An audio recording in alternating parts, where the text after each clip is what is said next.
दक्षिण भारत, जहां चोल साम्राज्य अपनी शक्ति के चरम की ओर बढ़ रहा था।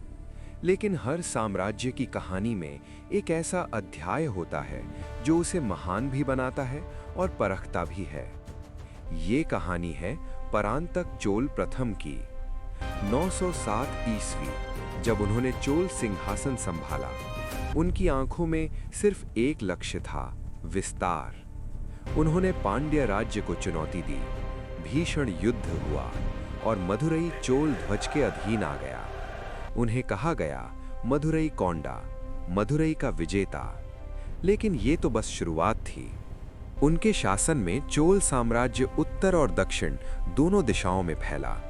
श्रीलंका के उत्तरी भाग तक चोल प्रभाव स्थापित हुआ। मंदिरों को स्वर्ण से सजाया गया।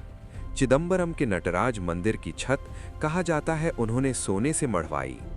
साम्राज्य शक्तिशाली था, समृद्ध था, अजेय प्रतीत होता था। पर इतिहास हमेशा संतुलन मांगता है। उत्तर में राष्ट्रकूट शक्ति बढ़ रही थी और फिर आया तक्कोलम का युद्ध 949 ईस्वी।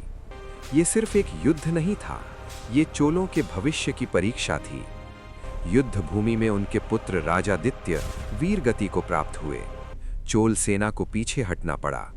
ये परांतक के जीवन का सबसे गहरा घाव था। लेकिन क्या ये अंत था? नहीं। लगभग 48 वर्षों के शासन में उन्होंने जो प्रशासनिक व्यवस्था बनाई, जो आर्थिक शक्ति खड़ी की, जो साम्राज्य खड़ा किया, उसी नींव पर आगे चलकर राजराजा और राजेंद्र जैसे महान सम्राट खड़े हुए।